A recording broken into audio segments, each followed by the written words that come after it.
आज हम लोग जानेंगे एक बहुत ही महत्वपूर्ण टॉपिक की व्याख्या करेंगे। समाजीकरण में परिवार, विद्यालय तथा अन्य संगठनों की भूमिका। समाजीकरण में परिवार, विद्यालय तथा अन्य संगठन की भूमिका।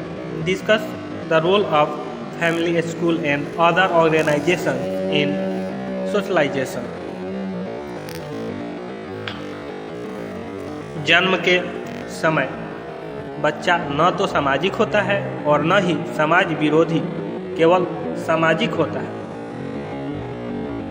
Neither social nor anti social but only A social. इसका तात्पर्य यह है कि जन्म के समय उसमें केवल ऐसी क्षमताएं विद्यमान होती है जिनकी सहायता से उसे एक सामाजिक मानव बनाया जा सकता है। यानी जन्म के समय बच्चा जो है न तो सामाजिक होता है और न ही समाज विरोधी, केवल और केवल सामाजिक होता है। अतः इसका मतलब यह हुआ कि जन्म के समय बालक में ऐसी क्षमताएं विद्यमान रहती है जिनकी सहायता से हम उसे सामाजिक मानव बना सकते हैं। यह कार्य अनेक संस्थाएं और समूह करते हैं। व्यक्ति इन संस्थाओं और समूहों से जितना अधिक अनुकूलन कर लेता है, समाजीकरण की प्रक्रिया में उतनी ही पूर्णता आ जाती है। व्यक्ति का समाजीकरण करने वाली कुछ प्रमुख संस्थाएं और समूह निम्नलिखित हैं। पहला है आपका सबसे पहला परिवार, फैमिली। परिवार बच्चे का समाजीकरण करने वाली सबसे पहली और महत्वपूर्ण संस्था है। इसका प्रभाव प्राथमिक, अस्थायी और आंतरिक होता है। आरंभ में ही अपने माता पिता, भाई बहनों और अन्य सदस्यों का पारस्परिक प्रेम, स्नेह, त्याग, अधिकार, मार्गनिर्देशन और सहायता बच्चे के व्यक्तित्व को भी प्रभावित करते हैं, क्योंकि बच्चा आरंभ से ही उन्हीं व्यवहारों की नकल करना आरंभ कर देता है। अनुकरण, इमिटेशन की यह प्रक्रिया अचेतन रूप से क्रियाशील होती है और बाद में गुड़ियों और खिलौनों के साथ खेलने में इसे स्पष्ट रूप प्राप्त होता है। खेल के दौरान बच्चा गुड़ियों से वैसा ही व्यवहार करता है, वैसा व्यवहार उसके माता पिता उसके साथ, यानी कि जिस प्रकार के व्यवहार बच्चे के साथ उसके माता पिता करते हैं और भाई बहन और भी घर के सदस्य, उसी प्रकार वो गुड़िया के साथ व्यवहार करता है। वह गुड़िया को मारता है, समझाता है और उन्हें अक्सर कुछ विशेष कार्यों को करने का निर्देश भी देता है। माता पिता को पढ़ते हुए देखकर स्वयं भी किताबें फैलाकर बच्चा जो है बैठ जाता है और भोजन बनाने की उन सभी औपचारिकताओं को पूरा करता है जो उसे रसोई घर में देखने को मिलती है। इन सभी क्रियाओं से उसमें आत्मा यानी सेल्फ का विकास होता है। प्रोफेसर मीड के अनुसार आत्मा का यही विकास समाजीकरण की प्रक्रिया का सर्वप्रमुख आधार है। परिवार में सदस्यों के स्वभाव में भिन्नता होने के कारण बच्चा भी उसी स्वभाव का बनने लगता है जिस स्वभाव के व्यक्ति से वह सबसे अधिक प्रभावित होता है। कुछ बड़ा होने पर बच्चा परिवार के नियमों, परंपराओं, आदर्शों के अनुसार कार्य करना सीखता है, जो उसमें अनुशासित जीवन व्यतीत करने की भावना को विकसित करते हैं। यही अनुशासन बाद में उसे राज्य के नियमों का पालन करने की प्रेरणा देते हैं। बच्चा अधिकतर अपने परिवार का प्रतिरूप होता है। परिवार का विघटन समाजीकरण में बाधा डालता है और इसलिए विघटित परिवारों के अधिकतर बच्चे अपराधी प्रवृत्तियों को विकसित करते पाए जाते हैं। माता पिता की सफलता, असफलता, विचार, चेहरे पर पड़ने वाली सिकनों, बात करने का ढंग, शिष्टता और सौम्यता आदि विशेषताएं बच्चे में बहुत कुछ उसी रूप में देखने को मिलती है। यही विशेषताएं उसके भावी व्यक्तित्व को प्रभावित करती है। समाजीकरण की प्रक्रिया में परिवार के महत्व से टर्मन तो इतना अधिक प्रभावित था कि उसने यह निष्कर्ष तक दे दिया कि केवल वही बच्चे विवाह को सुखपूर्ण बना सकते हैं जिनके माता पिता का पारिवारिक जीवन सुखी था, यानी वैवाहिक जीवन सुखी था।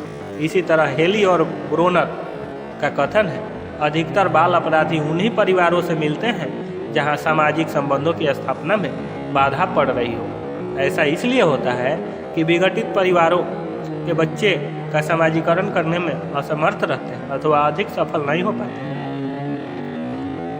दूसरा है क्रीड़ा समूह, प्ले ग्रुप। इसको समकक्षी भी कह सकते हैं, समकक्षी समूह। परिवार के बाद बच्चे का संपर्क अपने खेल के साथियों से होता है। क्रीड़ा समूह में मिलने वाला पर्यावरण परिवार ने कुछ भिन्न, यानी कि परिवार से कुछ भिन्न होता है।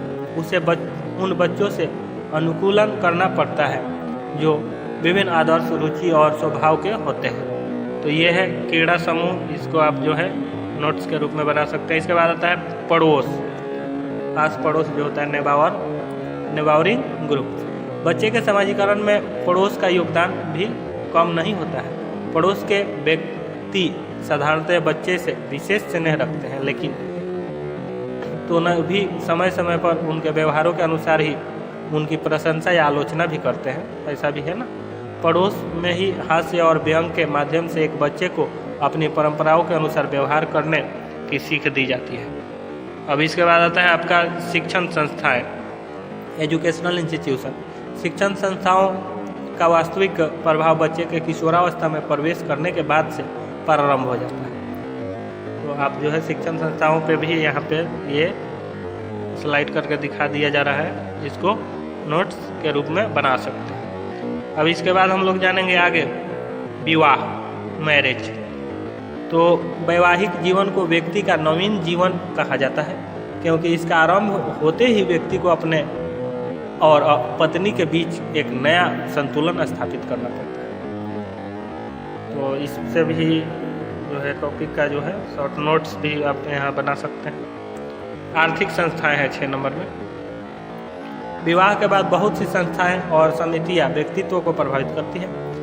इनमें आर्थिक संस्थाओं का स्थान बहुत महत्वपूर्ण होता है। आर्थिक संस्थाएं व्यक्ति को विभिन्न व्यावसायिक संघों से संबंधित करती है।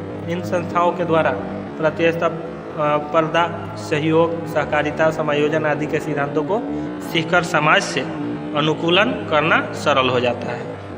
आर्थिक जीवन की सफलता आज के द्वैतायक युग में समाजीकरण की सफलता की सबसे महत्वपूर्ण कसौटी समझी जाती है। इसके बाद आता है राजनीतिक संस्थाएं, पॉलिटिकल इंस्टीट्यूशंस। इसके बाद आपका है धार्मिक संस्थाएं, और 9 नंबर है सांस्कृतिक संस्थाएं। सांस्कृतिक संस्थाएं, इससे भी आपका पैराग्राफ 2 है, दोनों पैराग्राफ आप नोट्स बना सकते हैं। और लास्ट में है आपका व्यवसाय समूह। व्यक्ति जिस व्यवसाय में लगा होता है उसके मूल्यों को भी ग्रहण करता है। वह व्यवसाय के दौरान अनेक व्यक्तियों के संपर्क में आता है। छोटे एवं बड़े अधिकारी, एजेंट, मैनेजर आदि के संपर्क से वह व्यावसायिक ज्ञान व गुण ग्रहण करता है तथा प्रशासनिक ढांचे से परिचित होता है। तो आज के क्लास में इतना ही। मैं आशा करता हूँ कि मेरे द्वारा दी गई जानकारी आप लोगों को अच्छी लगी होगी। यदि यह मेरा वीडियो आप लोगों को अच्छा लगा हो तो वीडियो को लाइक करें, चैनल को सब्सक्राइब करें और ज़्यादा से ज़्यादा अपने मित्रों में शेयर करें। और ये जो है C1 बाल्यावस्था एवं उसका विकास का टॉपिक था, एक क्वेश्चन के अनुसार जिसको डिस्क्राइब किया गया। और यदि आप C1 का सभी यूनिट्स का नोट्स प्राप्त करना चाहते हैं तो डिस्क्रिप्शन में दिए गए लिंक पर क्लिक करें। धन्यवाद।